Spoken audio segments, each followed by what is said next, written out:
gudoomiyaha hay'adda dhowrista tayada Soomaaliland Muuse Xasan Xaaji Yuusuf ayaa maanta seminar u soo xidhay qaar ka mid ah shaqaalaha hay'addaasi. Seminarkaasi ayaa lagu baranayay sidii shaqo wanaagsan loogu qaban lahaa qaranka Soomaaliland. Ugu horreyn waxaa halkaasi ka hadlay qaar ka mid ah komishineerada la shaqeeya hay'adda dhowrista tayada Soomaaliland. marka mas'uuliyadda waxay ku xiran tahay qof walba inta uu mas'uul ka yahay. marka way yar tahay macnaheedu oo mas'uuliyadda uu qofkaas hayaa yar macnaheedu ma aha inuu kaga baxsanayo dambigii ka weynigelin. isna inta yar baa lagu ciqaabay inta yar baa ku filan qof. marka horta midaas aan oran lahaa waa waxa ugu muhiimsanay maartay in hor yaalo. run ahaantii anigu waxaan jeclaa gudoomiyana waliba ku borinaya inta la isu yimaado aqoontu ma aha mid qof xambaarsan yahay. aqoontu waxa weeyaan dhammaan qof aan aqoon lahayn ma jiro qof walba wax uu ogyahay wuxuu yaqaanaa qof jaahil iyo qof yaqaanaa adduun saa ma qaybsana qof waliba wax uu speciality ku yahay hadduu injineerka yaqaano waxa laga yaabaa inaanu dhakhtarnimada aqoon. marka haddaad part soo baratay qaybo aydaan aqoon baa jira qaybo barkiinida ka mid ah nooga aqoon badan yahay baa jirka.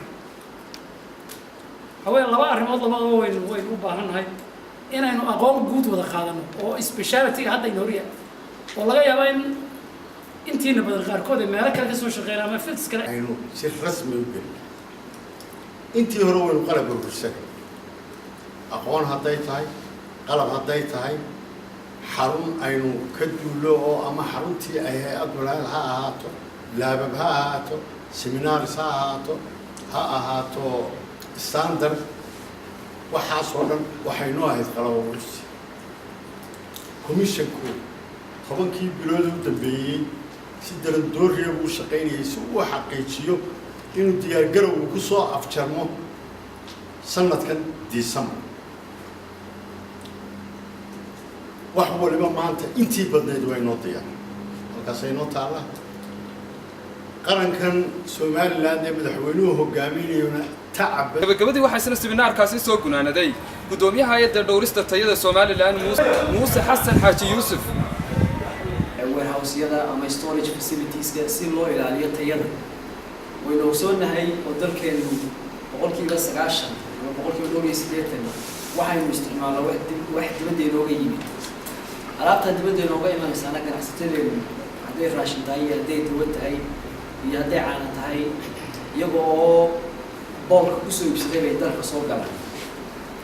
markay soo galaan ee innagana soo maraan ee aynu hubino tayadeeda dabadeedna way la baxaan waxay geeyaan dalka oo dhan. waxay leeyihiin bakhaaro waxay leeyihiin jumlado meelo kala duwan bay leeyihiin. alaabta ayna soo dhaaftay aynu eegno ama dekada aynu ku eegno ama madax aynu ku eegno markay inaga baxdo dabcan ganacsatadani waxay geeyaan goobahoodii ay u talagaleen. goobahaas oo marar badan aan munaasib ku ahayn qaabka ay goobahaasi ay ku keenayaan qaabka ay ku maamulaan hadday noqoto qaabkii ventilation systemka hadday noqoto qaabkii kale storage-kii laga ilaalinayay cayayaanka ama waxyaabaha kale iyo hadday noqoto temperature-kii loogu talagalay.